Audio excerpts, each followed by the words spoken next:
Hello दोस्तों, मैं सौरभ एक बार फिर से आप सभी का स्वागत करता हूं आपके अपने परिवार रीजनिंग भाई सौरभ सर में। तो चलिए भाई, हमारा नया साल शुरू हो चुका है 2026 और सभी को मेरी तरफ से, है ना, नए साल की ढेर सारी शुभकामनाएं। और इस साल को आपको अपना सिलेक्शन का साल बनाना है, मतलब कि आपको सिलेक्शन ईयर बनाना है, इसको आपको सिलेक्शन लेना ही लेना है। और उसमें मैं आपकी जो मदद कर पा रहा हूं वो मैं कर पा रहा हूं रीजनिंग को लेके, ठीक है भाई। और ये कंप्लीट रीजनिंग है ना, जैसा कि हमने 2025 में ये वादा किया था कि हम पूरी रीजनिंग कंप्लीट यहाँ पे पढ़ेंगे, और वही काम हम यहाँ पे करने जा रहे हैं कि हम दोस्त यहाँ पे कंप्लीट रीजनिंग जो है उसको यहाँ पे पढ़ेंगे, ठीक है। और आज हमारी इस बैच की क्लास नंबर 53 है, यानी कि पीछे हमारी 52 क्लासेस हो चुकी हैं। अगर आपने अभी तक नहीं देखी हैं उन क्लासेस को देखें, और जो भी चैप्टर्स पढ़ाए गए एकदम बेहतरीन तरीके से पढ़ाए गए हैं तो उनको आप पढ़ें और अटेंड करें, ठीक है। चलिए, तो आज हम जो शुरू करने वाले हैं वो हम शुरू करने वाले हैं डाइस यानी कि पासा की पार्ट नंबर 1। पीछे हम लोगों ने नंबर्स के लगभग 4 चैप्टर पढ़े थे, काफी बोर हो गए होंगे आप उन क्लासेस को देख के। तो अब हम थोड़ा सा इंटरेस्टिंग पार्ट पढ़ने जा रहे हैं, यानी कि पासा, जिसे आप कहते हैं डाइस, ठीक है।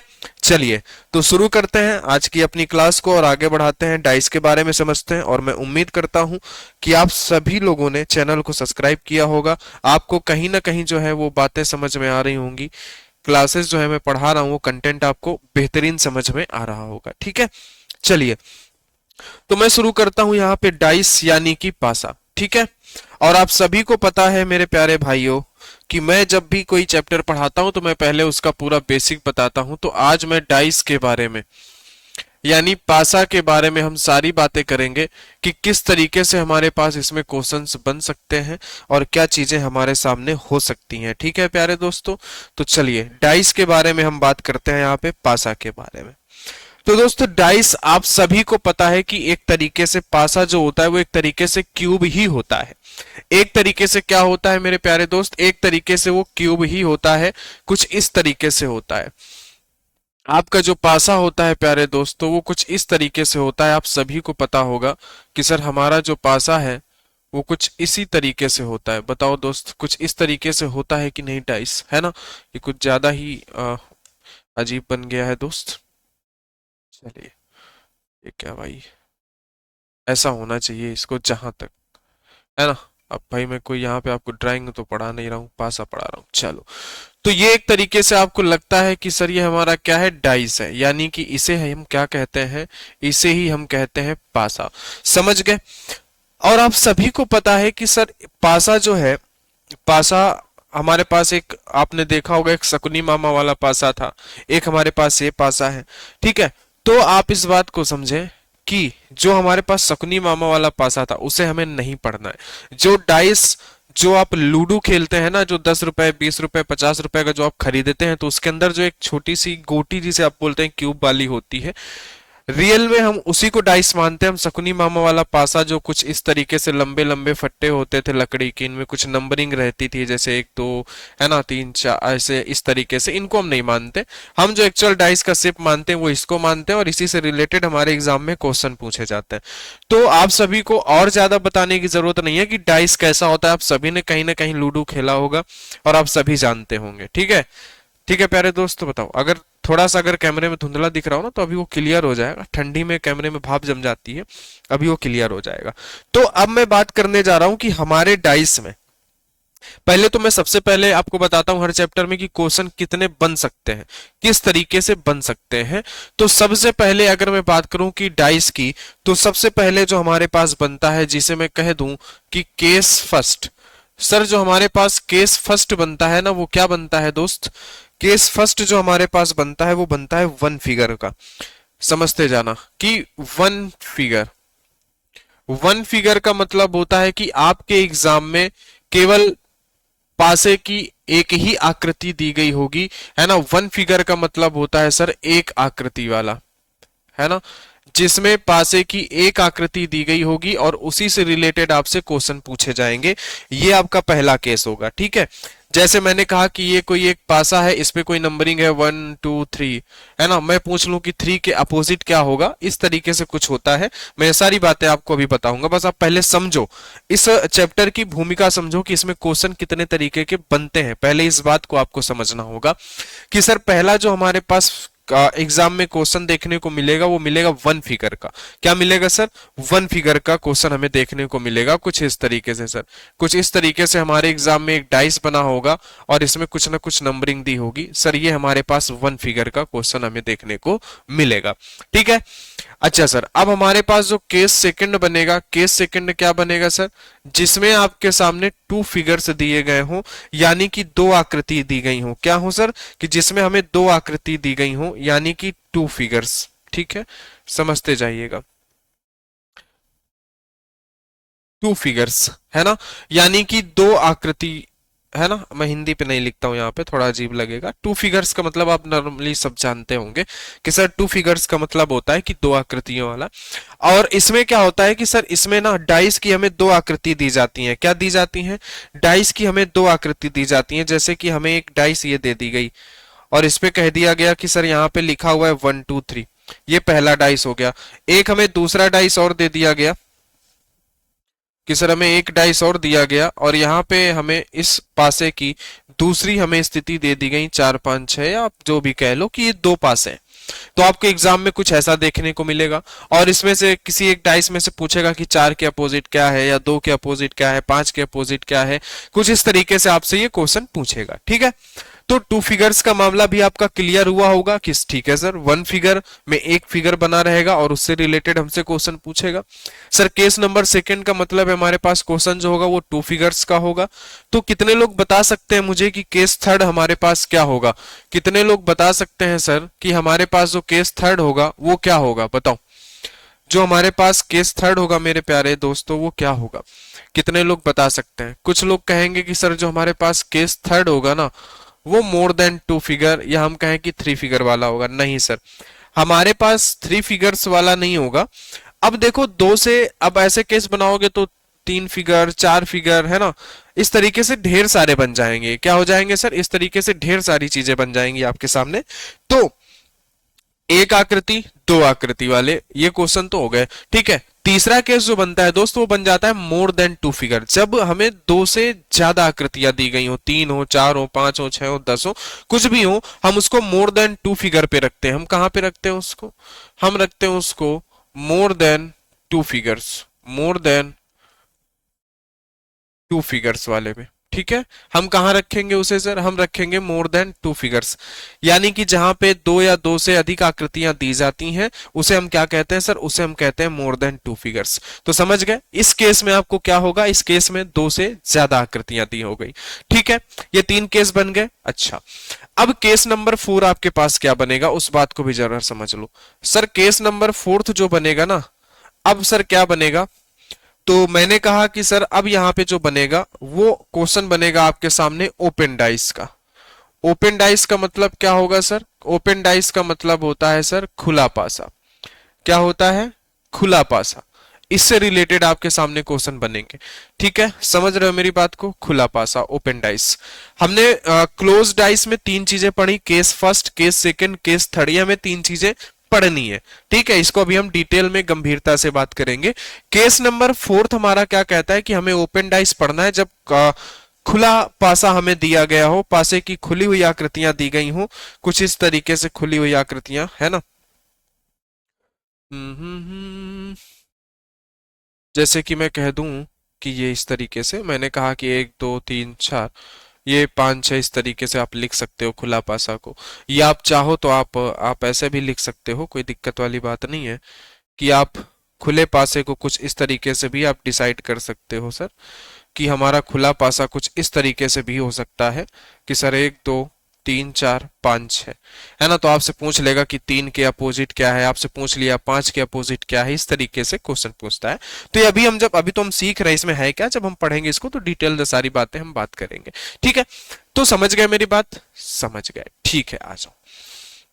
अब केस नंबर 5, केस नंबर 5 क्या बनेगा आपके सामने? सर जो हमारे पास केस नंबर 5 बनता है ना, वो हमारे पास क्या बनता है सर? केस नंबर 5 जो बनेगा आपके सामने वो बनेगा लैंग्वेज, है ना, लैंग्वेज बेस्ड क्वेश्चंस। यानी कि डाइस में ही जो आपके सामने बनेंगे वो बनेंगे लैंग्वेज बेस्ड क्वेश्चन, यानी कि भाषा पर आधारित प्रश्न। किस पर? भाषा पर आधारित प्रश्न, ठीक है, भाषा पर आधारित प्रश्न। ये आपके सामने बनेगा कुछ यहाँ पे, ठीक है, भाषा पर आधारित प्रश्न ये आपके सामने बनने वाला है। इस तरीके से आपके सामने ये चीजें बनेगी। समझ गए मेरी बात की नहीं? ठीक है, तो ये मेरे प्यारे दोस्तों 5 टाइप के क्वेश्चन आपको इसमें पढ़ना है। पहला case first, case second, case third, case fourth, case fifth. पहला आप इमेजिन करो, पहला क्या होगा अगर आपके एग्जाम में डाइस से क्वेश्चन बनता है तो पहला टाइप होगा आपके सामने कि सर एक फिगर दिया होगा और उससे रिलेटेड हमसे क्वेश्चन पूछेगा। दूसरा क्या होगा सर? दूसरा ये होगा कि सर हमारे पास डाइस की 2 आकृतियां दी गई होंगी। तीसरा होगा सर हमारे पास 2 से ज्यादा आकृतियां दी गई होंगी। चौथा हो सकता है कि ओपन डाइस का प्रश्न हो। पांचवा हो सकता है कि लैंग्वेज बेस्ड प्रश्न। अब मेरी बात को समझना और मेरी बात को जरा गहराई से ध्यान देना कि सर ठीक है, हमारे पास क्या हो सकता है, हमारे पास सर ये हो सकता है कि ये जो चीजें हमने सीखी ये तो ठीक है, ये हमने चीजें सीख ली, कोई दिक्कत वाली बात नहीं हुई हमें, हमने कोई एतराज और कोई नाराजगी हमने यहाँ पे नहीं जताई। अब जरा मेरी बात समझो, मैंने आपसे कहा कि 1 फिगर है, ठीक है, 1 फिगर में बस ऐसे ही हो सकता है, कोई दिक्कत नहीं, एक ही फिगर होगा, ठीक है। अब हम बात करेंगे सर 2 फिगर वाले में।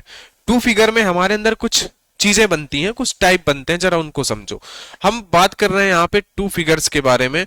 तो सर सबसे पहला टाइप जो बनता है ना यहाँ पे सर 2 फिगर्स के अंदर अगर मैं बात करूं तो सबसे पहला टाइप बनेगा कि सर दोनों आकृतियां दी गई होंगी और इन दोनों आकृतियों में कोई भी नंबर कॉमन नहीं होगा। तब हम प्रश्न कैसे करेंगे? यानी कि नो कॉमन, नो कॉमन, यानी कि जब दोनों पासे में जो दिए गए दोनों पासे हैं, इस कलर से आपको दिख नहीं रहा होगा शायद, ऐसा मुझे लग रहा है। तो सर यहाँ पे जो होगा ना, यहाँ पे मैटर ये होगा कि सर ये जो चीजें हैं, सर पहला टाइप यहाँ पे जो बनता है वो हमारे पास बनता है नो कॉमन का। किसका बनता है सर? नो कॉमन का। क्या? नो कॉमन, यानी कि जब हमारे इन दोनों फिगर्स में कुछ भी कॉमन नहीं होगा, ठीक है। अच्छा, दूसरा केस हमारे सामने क्या बनेगा? दूसरा केस हमारे सामने ये बनेगा कि 1 कॉमन। अब 1 कॉमन का मतलब क्या होगा कि मैं आपसे कह दूं जैसे कि मैंने 2 डाइस बनाए, ठीक है, मैंने 2 डाइस बनाए इस तरीके से, ठीक है, मैंने यहां पे लिखा 1 2 3, मैंने यहां पे लिख दिया 4 3 और 6। अब इन दोनों डाइस में आप देखोगे कि सर ये जो पहला डाइस है और ये दूसरा डाइस है, पहला केस नो कॉमन यानी कि कोई भी कुछ कॉमन नहीं था, ये पहले केस का एग्जाम्पल मान सकते हो आप। ये दूसरे केस का एग्जाम्पल ये है कि सर इसमें 3 कॉमन है, यानी एक नंबर ऐसा है जो दोनों तरफ कॉमन है। क्या है सर? एक नंबर ऐसा है सर जो दोनों तरफ हमारे पास क्या है? कॉमन है, यानी कि 3 जो हमारे पास दोनों तरफ कॉमन है। बात समझे आप? ठीक है। अच्छा, अब तीसरा केस हमारे पास इसमें क्या बन सकता है? 1 कॉमन के बाद तीसरा केस बन सकता है सर हमारे पास 2 कॉमन, 2 कॉमन का, यानी कि जब इन्हीं दिए गए आकृतियों में तीसरा केस हमारे पास बन सकता है कि सर जब हमें यहाँ पे 2 पासे दिए गए हों, क्या हो सर? कि जब हमें यहाँ पर 2 पासे इस तरीके से दिए गए हों कि सर 1 2 3 है ना, और यहाँ पे 4 2 1।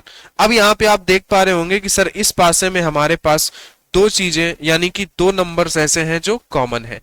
तो बस अब 3 नंबर कॉमन तो हो नहीं सकते। अगर 3 नंबर कॉमन हो जाएंगे तो मतलब वो सेम डाइस हो जाएगा ना, बताओ, सेम डाइस हो जाएगा, कोई दिक्कत ही नहीं है। अच्छा, अब हमें बस इतनी ही चीजें इस चैप्टर में पढ़नी है। अब हमारे पास ये फाइनल रिजल्ट तैयार है कि सर हमें पढ़ना क्या क्या है। सबसे पहले केस फर्स्ट की 1 फिगर, 1 फिगर वाला हमें केस पढ़ना है, ठीक है सर। दूसरा हमें केस सेकंड पढ़ना है कि 2 फिगर्स, और 2 फिगर्स में हो क्या सकता है कि जब दोनों फिगर्स में सर कोई भी नंबर कॉमन ना हो। दूसरा केस हो सकता है सर जब दोनों फिगर्स में कोई एक नंबर कॉमन हो। तीसरा केस हो सकता है सर जब दोनों फिगर में कोई 2 नंबर्स कॉमन हो। तो नो कॉमन, 1 कॉमन, 2 कॉमन, है ना।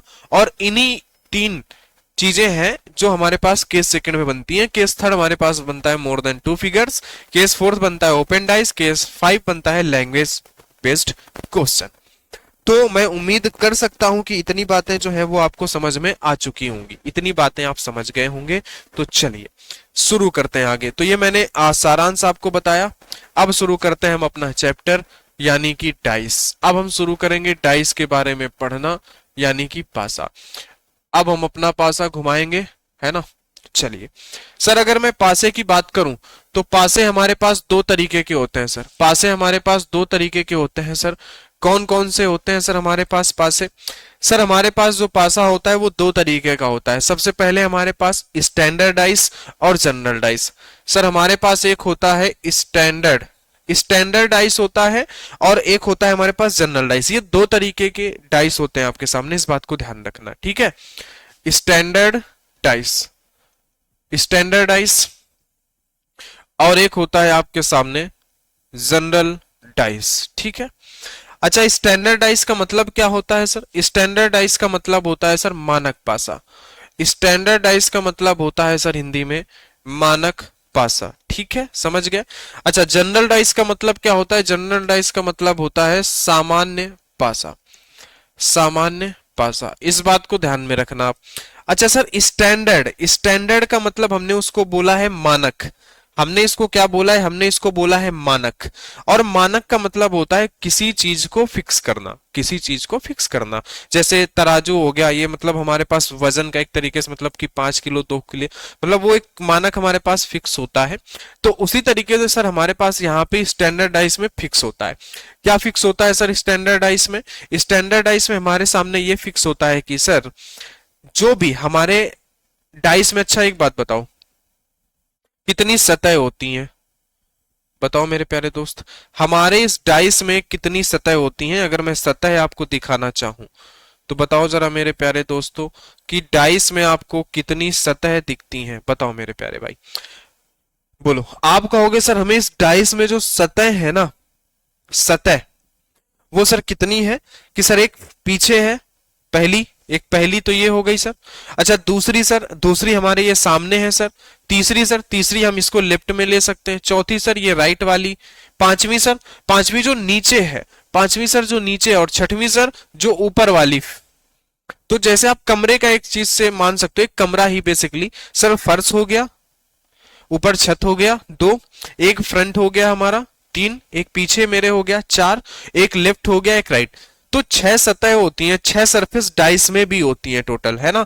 टोटल अच्छा एक चीज मैं यहां से बताना भूल गया कि 6 सरफेस हमारे टोटल डाइस में होती हैं, है ना। अगर मैं आप बात करो भुजाओं की, तो भुजाएं आप काउंट कर सकते हैं कितनी होती हैं। कॉर्नर्स की अगर मैं बात करूं तो 1 2 3 4 5 6, है ना, 7 और ये 8। कितने किनारे होते हैं? आप कहोगे सर किनारे जो होते हैं ना वो 8 होते हैं। समझना मेरी बात को, इस बात को आप नोट कर लेना कहीं भी। जनरल सी बात है कि सर हमारे किसी भी डाइस में कितनी सतह होंगी? 6 होंगी। सर कितने हमारे पास कॉर्नर्स होंगे? 8 कॉर्नर्स होंगे। भुजाएं आप काउंट कर लेना कि सर हमारे पास कितनी हो सकती है, 1 2 3 4, इस तरीके से आप काउंट कर सकते हो, ठीक है, समझ गए। चलिए, तो इस चीज को आप नोट डाउन कर लेना। हम चलते हैं अपने स्टैंडर्ड डाइस में। देखो स्टैंडर्ड डाइस ऐसा डाइस होता है, मानक पासा एक ऐसा पासा होता है कि मैं सीधे से यहां पे लिखता हूं कि ऐसा पासा, अभी मैं समझाऊंगा एग्जांपल, ऐसा पासा जिसकी, ऐसा पासा जिसकी दो विपरीत, जिसकी दो विपरीत सतहों का योग, जिनकी दो विपरीत सतहों का योग कितना होता है? बताओ, विपरीत सतहों का सम कितना होगा? कितने लोग बता सकते हैं सर विपरीत सतहों का योग कितना होगा? आप कहोगे सर विपरीत सतहों का सम 7 होता है, 7 होता है, ठीक है। समझ गए कि नहीं मेरी बात को? ऐसा पासा जिसकी दो विपरीत सतहों का सम 7 होता है। जैसे समझो, आपने देखा होगा लूडो में कि सर एक तरफ हमारे पास पहला पॉइंट होता है सर, एक तरफ हमारे पास सर पहला पॉइंट होता है। क्या होता है सर? एक तरफ हमारे पास पहला पॉइंट होता है, तो उसी के सामने हमारे पास एक नंबर लिखा होता है जो इस तरीके से होता है 6, 6 और 1 7। फिर अगर हम देखें तो सर हमारे पास अगर नंबर यहाँ पे लिखा होता है 2, हमारे सामने क्या लिखा होता है सर इस तरीके से 2, तो उसके सामने क्या बना होता है सर? उसके सामने होता है 5, ठीक है। फिर अगर हमारे पास नंबर्स हुए 3 तो सर 3 के सामने हमारे पास क्या होता है, आप कहोगे सर 4। फिर नंबर्स हुए अगर हमारे सामने 4 तो सर इसके सामने क्या होगा सर, आप कहोगे कि इसके सामने 3 होगा। मैं नंबर से लिख देता हूं, पॉइंट से बेटर होगा, आपको समझ में आएगा कि सर एक के सामने, एक के विपरीत हमारे पास क्या होगा सर 6 होगा, और 6 के विपरीत 1 होगा। सर 2 के विपरीत क्या होगा सर, 2 के विपरीत 5 होगा, 5 के विपरीत 2 होगा। सर 3 के विपरीत सर 4 होगा, 4 के विपरीत 3 होगा। तो विपरीत सतहों का सम हमेशा कितना होता है सर, विपरीत सतहों का सम हमेशा 7 होगा। ठीक है, तो उसे हम क्या कहेंगे, उसे हम कहेंगे स्टैंडर्डाइज मानक पासा। उसे हम क्या कहेंगे, स्टैंडर्डाइज मानक पासा। ठीक है, बताओ। तो इधर हमारे पास है जनरल डाइस। ठीक है, जनरल डाइस, जनरल डाइस को ही आप कह सकते हो ऑर्डिनरी डाइस, कई बार ऐसा भी लिखा हुआ आपको मिल सकता है। अच्छा, अब मैं अगर बात करता हूं जनरल डाइस के बारे में कि सर जनरल डाइस क्या होता है, यानी कि सामान्य पासा, ऐसा पासा जिसकी दो विपरीत सतहों का सम 7 नहीं होता है। ठीक है, समझे आप कि ऐसा पासा, ऐसा पासा जिसकी, ऐसा पासा जिसकी दो विपरीत सतहों का सम, जिसकी दो विपरीत सतहों का सम, ऐसा पासा जिसकी दो विपरीत सतहों का सम 7 नहीं होता है, 7 नहीं हो सकता, उसे हम क्या कहते हैं, उसे हम कहते हैं सामान्य पासा। या आप ऐसा भी लिख सकते हैं कि जो भी डाइस हमारा स्टैंडर्ड डाइस नहीं होगा वो क्या कहलाएगा हमारा, वो हमारा जनरल डाइस कहलाएगा। आप ये भी कह सकते हैं। ठीक है, तो मैंने यहाँ पे बात क्लियर करी किसकी, कि सर हमने यहाँ पे बात करी स्टैंडर्ड डाइस और जनरल डाइस की, ये दोनों बातें हमने यहाँ पे क्लियर कर ली हैं। ठीक है, बात समझ गए। अच्छा, चलो, तो क्या आप कोई दिक्कत, आप इसको बना सकते हैं, आप अपने पूरे मतलब कि आप पहला, आप इसमें आप काम कर सकते हैं कि सर हमारे पास ये है इस तरीके से कि कितने प्रश्न हमें बनने हैं। दूसरी बात हमने ये कर ली कि सर हमारे पास दो डाइस होते हैं, स्टैंडर्ड डाइस और जनरल डाइस, इन दोनों में अंतर क्या होता है सर, इन दोनों में अंतर होता है कि सर इनका सम, इसका सम कुछ नहीं, इसका सम 2 के विपरीत 4 भी जा सकता है, 3 के विपरीत 5 भी जा सकता है सर, 1 के विपरीत ऐसा 6 भी हो सकता है, कोई दिक्कत नहीं है, है ना। मतलब कि विपरीत सतहों का सम 7 नहीं होता है ना। इसमें विपरीत सतहों का सम 7 होता है, जबकि इसमें विपरीत सतहों का सम 7 नहीं होता है, ये आप ध्यान रखेंगे। ठीक है, जनरल मतलब कि जनरल मतलब सामान्य, और स्टैंडर्ड मतलब मानक। जो लूडो में आप देखते हैं वो एक मानक है, आप विश्व में कहीं भी लूडो खरीदें वो वैसा ही मिलेगा कि 1 के विपरीत 6 ही मिलेगा आपको। समझे कि नहीं मेरी बात, बताओ। अच्छा, अब मैं कुछ प्रश्न क्या आपसे पूछ लूं, कुछ प्रश्न पूछूं, या चलो मैं सीधे आपको क्वेश्चंस पे ले चलता हूं, सीधे मैं क्वेश्चंस पे ले चलता हूं। जैसे कि ये हमारा पहला question, case number first, case number first का हमारा पहला क्वेश्चन है, जरा इसको समझो कि ये सर हमारे पास क्या है, केस नंबर फर्स्ट है। अब मैं आपको सिखाता हूं क्वेश्चंस को करना। ठीक है, एकदम बेहतरीन तरीके से, एकदम बढ़िया से, तो आप समझेंगे मेरी बात को। चलो, यदि यह एक मानक पासा है, यदि यह एक मानक पासा है, स्टैंडर्डाइज है, then what is opposite to 1, एक के विपरीत क्या होगा। यदि यह एक मानक पासा है तब एक के विपरीत क्या होगा, बताओ मेरे प्यारे दोस्तों। यदि यह एक मानक पासा है तब आप क्या कहेंगे कि एक के विपरीत क्या होगा, बताओ मेरे प्यारे भाई। यदि यह एक मानक पासा है, और मैंने आपसे कहा कि सर मानक पासा मतलब स्टैंडर्डाइज, सर स्टैंडर्डाइज, स्टैंडर्डाइज का मतलब मैंने आपको अभी बताया कि सर जो भी अपोजिट होगा, जितने भी अपोजिट सरफेस होंगी सर उनका सम हमेशा कितना होगा, 7 होगा। तो सर एक के विपरीत पूछा है तो एक के विपरीत क्या होगा सर, एक के विपरीत 6 होगा। स्टैंडर्डाइज यही कहता है हमारा। ठीक है, चलो धीरे धीरे धीरे धीरे बातों को समझना। यदि यह एक मानक पासा है तो 3 के विपरीत क्या होगा, बताओ। यह एक स्टैंडर्डाइज है, if this is a standardize then what is opposite to 3। यदि यह एक हमारा मानक पासा है तो 3 के अपोजिट क्या होगा, तो आप कहोगे सर 3 के अपोजिट 4 होगा, तभी तो हमारा सम जो बनेगा वो क्या बनेगा, 7 बनेगा। बोलो कोई दिक्कत, बताओ। तो आपको पता होगा कि हम इस तरीके से इन क्वेश्चंस को कर रहे हैं। चलिए, 6 के विपरीत क्या है, अब बताओ, अब बताओ 6 के विपरीत क्या है। देखो, अब यहां पे इसने हमसे ये नहीं बोला कि ये स्टैंडर्डाइज है या ये हमारे पास जनरल डाइस है, हमसे इसने ये नहीं बोला। तो अब जरा मेरी बात को समझो यहां से, इस खेल को समझना, जो इस बात को समझ गया वो समझो क्वेश्चन को चुटकियों में उड़ाएगा। देखो, मैंने कहा कि सर यहां पे लिखा है 4 2 3, ठीक है। अब इन्होंने आपसे पूछा, जैसे एक्चुअली में मेरी बात समझना, मैं आपसे पूछता हूं, यहां पे मैं आपसे क्या पूछता हूं कि बेटा ये बताओ 4 के विपरीत क्या होगा। मैंने अगर आपसे पूछा कि इस 4 के विपरीत क्या होगा, बताओ। और अब ये आपका स्टैंडर्डाइज भी नहीं है, अब ये आपका मानक पासा भी नहीं है कि आप 4 के विपरीत 3 कहे तो। समझे? क्वेश्चन करते समय ये जरूर ध्यान रखना कि क्वेश्चन में स्टैंडर्डाइज बोला या जनरलाइज। स्टैंडर्डाइज बोल लेगा तो आपका काम आसान हो जाएगा, क्योंकि विपरीत सतहों का सम हमेशा 7 होता है। अगर स्टैंडर्डाइज नहीं बोलता तो जरा मेरी बात को समझो, आप क्वेश्चन को कैसे डील करोगे कि सर ये जो है मेरा 4 के विपरीत क्या होगा।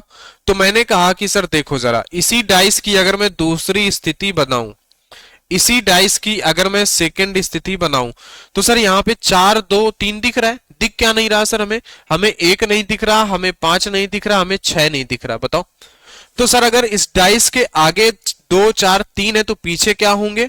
क्योंकि सर हमारे डाइस में 1 से लेकर 6 तक ही तो नंबर है। बताओ 1 2 6 ही तो नंबर है हमारे डाइस में। इस बात को आप समझे? तो सर अगर 2 4 3 हमें पीछे आगे दिख रहे हैं, जैसे समझो 1 2 3 4 5 और 6 है, ये हमारे डाइस पे नंबर लिखे हैं, जिसमें से 2 3 और 4 अगर हमें आगे दिख रहे हैं तो इस डाइस के पीछे कौन होगा? 1 होगा, 5 होगा, 6 होगा। यही तो होगा हमारे डाइस के पीछे। बात समझे कि नहीं? ठीक है सर, अगर ये हमारे डाइस के पीछे है तो 4 के विपरीत क्या होगा? अब हम यहां पे ये फिक्स नहीं है कि स्टैंडर्ड डाइस है तो हम 4 के विपरीत 3 कभी नहीं कह सकते। हम ये कहेंगे सर 4 के विपरीत क्या पता ये ऐसे हो, है ना? क्या पता सर यहां पे 1 हो, और क्या पता सर यहाँ पे 5 भी लिखा हो सकता है, हमने देखा थोड़ी ना है। क्या पता यहाँ पे 6 भी लिखा हो सकता है। तो सर 4 के विपरीत 1 5 और 6 ये दोनों नंबर हो सकते हैं। इस एग्जाम्पल को आप समझे कि नहीं समझे? इस एग्जाम्पल को आप समझे कि नहीं समझे? मेरी बात बताओ। अगर आप इस एग्जाम्पल को समझ गए तो आप बेहतर तरीके से डाइस पढ़ने के लिए तैयार हैं। अगर आप इतना सा आपका माइंड एक्सेप्ट करता है कि सर 2 4 3 आगे हैं तो पीछे ये नंबर होंगे, ये फिक्स हो गया। ठीक है सर, अब मैंने पूछ लिया 4 के विपरीत क्या है। तो अब ठीक है सर, हमें ये तो पता है कि 1 5 6 इस डाइस के पीछे होंगे, बट हमें ये नहीं पता एक्चुअली में कि ये नंबर इसी तरीके से अरेंज होंगे।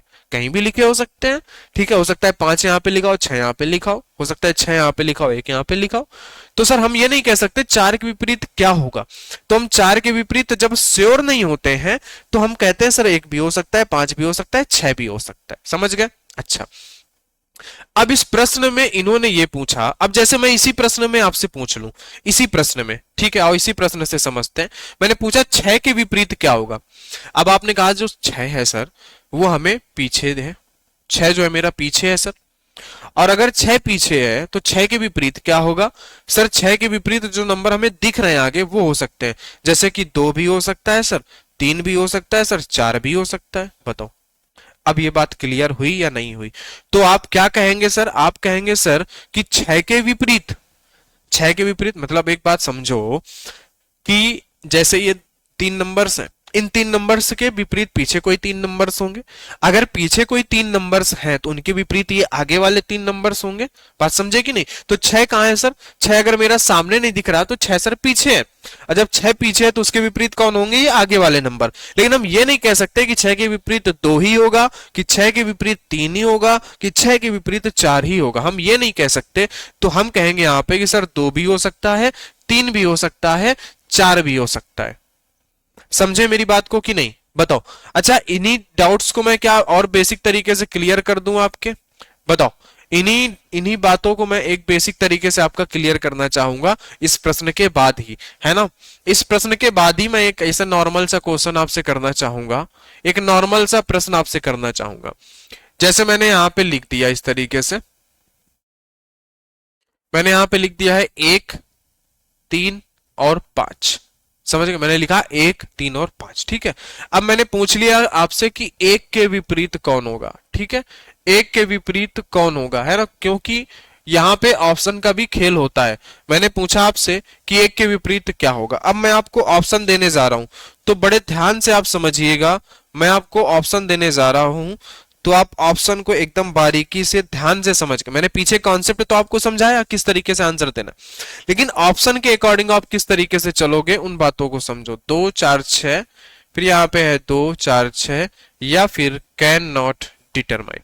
आप इन चार में, इन पांच में से कौन सा बेस्ट ऑप्शन चूज करोगे? ठीक है, आ जाओ। ए बी सी और डी। मैंने यहाँ पे लिखा है 2 4 6, कैन नॉट डिटरमाइन। इन चार में से कौन सा बेस्ट ऑप्शन होगा इस प्रश्न का, वो आपको समझाना है। ठीक है, आ जाओ। देखो जरा, 2 3 5, या फिर मैं कहूं कैन नॉट डिटरमाइन, इसमें से कौन सा बेस्ट ऑप्शन होगा ये आपको समझाना है। ठीक है, आ जाओ। ए बी सी और डी। सर 2 3 5 और 1, इनमें से कौन सा बेस्ट ऑप्शन होगा ये आपको समझाना है। ठीक है, आ जाओ आगे देखो। 2 4 3 और 6, इनमें से कौन सा बेस्ट ऑप्शन होगा बताओ।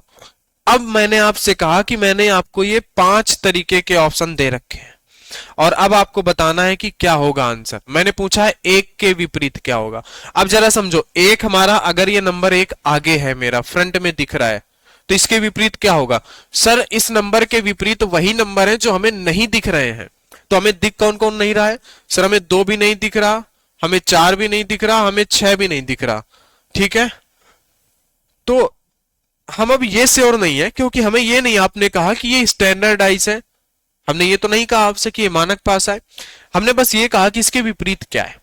तो सर एक के विपरीत 2 भी हो सकता है, 4 भी हो सकता है, 6 भी हो सकता है।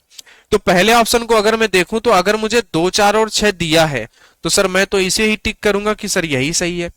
अच्छा, जब हमें दिया है कि 2 4 6, अच्छा देखो, एक के विपरीत 2 होने की सिर्फ और सिर्फ पॉसिबिलिटी है, पॉसिबिलिटी, 100% सच नहीं है ये। सर 2 के विपरीत 4, सॉरी, 1 के विपरीत 4 होने की ये पॉसिबिलिटी है, 1 के विपरीत 6 होने की ये पॉसिबिलिटी है। तो इस केस में आप ये मत टिक कर देना कि सर 1 के विपरीत 2 होगा, या कुछ लोग 4 टिक कर दें, कुछ है, क्योंकि हमें जब ऑप्शन दे रखा है कैन नॉट डिटरमाइन, हम नहीं बता सकते हैं, तो हम इसी को टिक करेंगे ना, क्योंकि ये पॉसिबिलिटीज हैं सिर्फ, ये 100% ट्रू नहीं है। यहां पे देखो, अब आप कहोगे सर कि सर देखो, यहां पे ये ऑप्शन तो है नहीं एक के विपरीत, सर एक के विपरीत ये ऑप्शन तो है नहीं, तो हम इसको टिक कर दें? नहीं नहीं, इसको आप नहीं टिक करेंगे, ये गलती नहीं करनी है आपको। क्यों? क्योंकि सर 2 के होने की सिर्फ और सिर्फ पॉसिबिलिटी है, ये हम नहीं कह सकते कि 2 ही होगा, तो इस केस में ये गलत है, आप कैन नॉट डिटरमाइन ही सही करेंगे, कैन नॉट डिटरमाइन ही सही करेंगे। ठीक है, आ जाओ। अच्छा, अब यहां पे देखो सर, यहां पे हमसे बोला है कि सर 2 3 5 1, अब हम इस ऑप्शन में किसको सही करें बताओ? 2 3 5 1, हम इस ऑप्शन में किसको सही करें बताओ मेरे प्यारे भाई, किसको सही करोगे आप बताओ?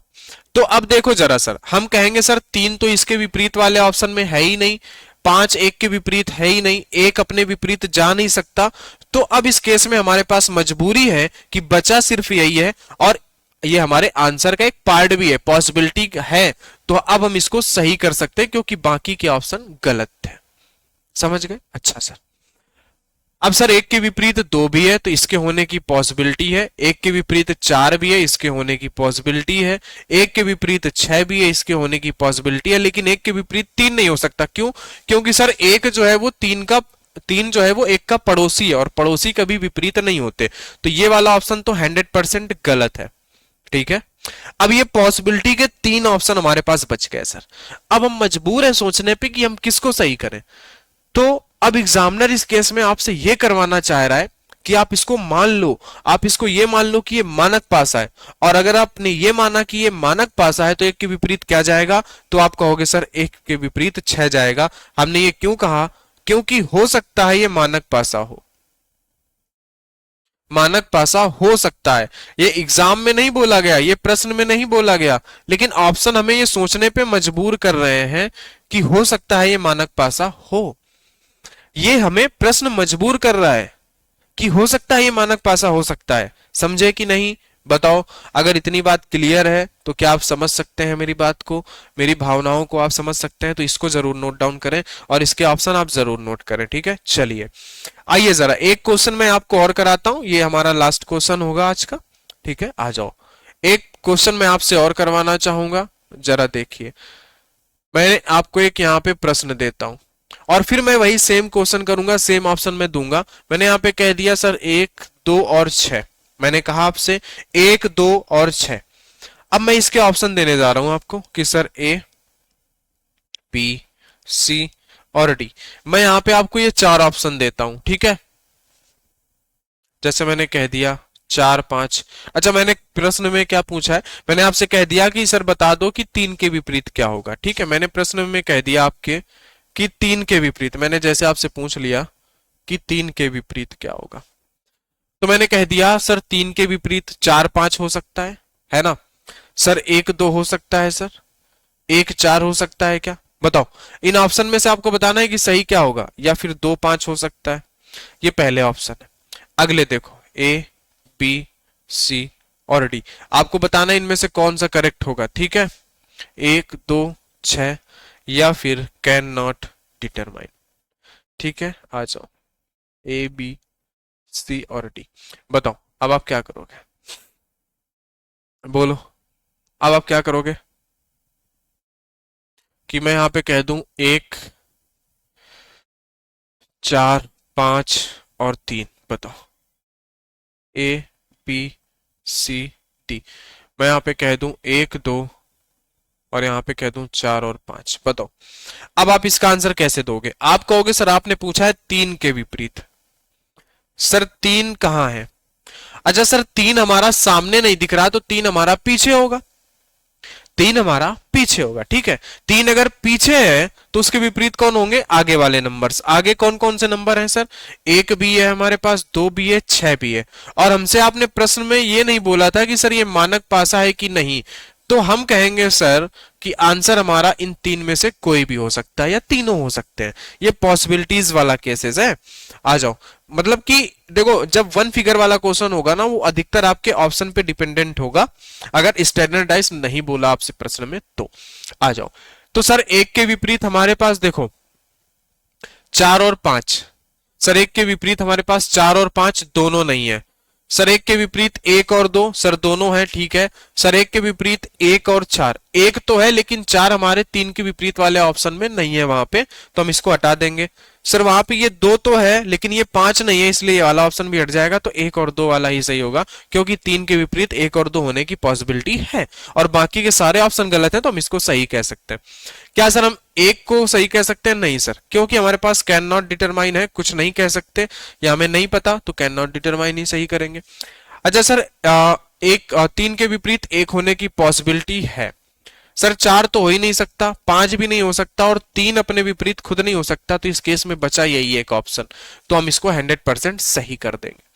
अच्छा इस केस में सर 1 के विपरीत सॉरी 3 के विपरीत 1 होने की पॉसिबिलिटी है, 3 के विपरीत 2 भी हो सकता है, ये पॉसिबिलिटी कह रही है हमारी, लेकिन 4 नहीं हो सकता, 5 नहीं हो सकता। सर अब हमारे पास ये 2 ऑप्शन बच गए। अच्छा अब इस केस में अगर आप ऑप्शन में अगर आप स्टैंडर्डाइज मानते भी हो तो 3 के विपरीत 4 होना चाहिए।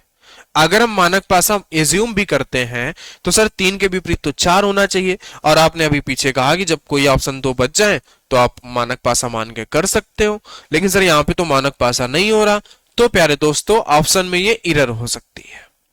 तो कोई भी कह दो आप 1 सही कर दो या 2 सही कर दो, इन दोनों के आंसर के दोनों सही माने जाएंगे, आप किन्हीं एक को टिक कर दो।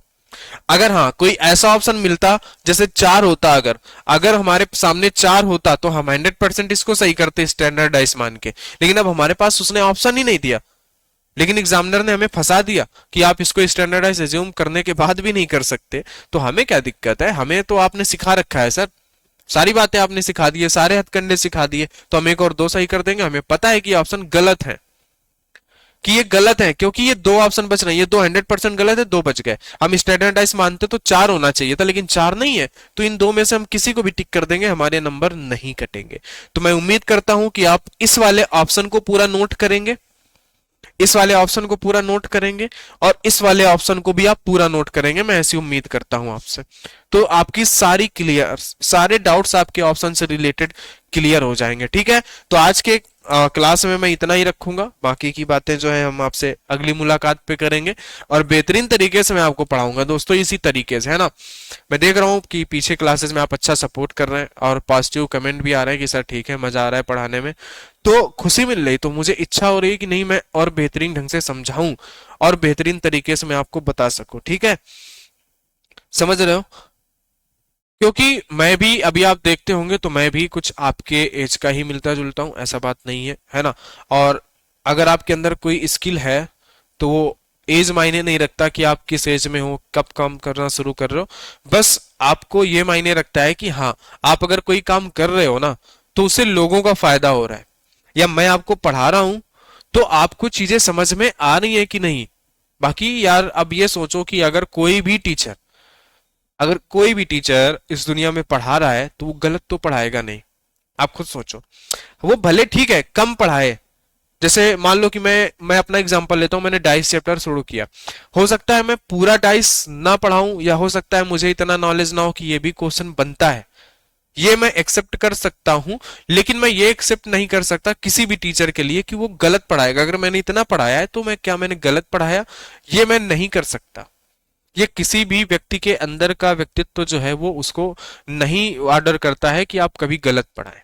हाँ, ये हो सकता है कि आपको वो अधूरा चैप्टर पढ़ा दे, या जितने भी उसको चीजें आती होंगी ना वो उतना सही पढ़ाएगा, गलत कभी नहीं पढ़ाएगा, ठीक है।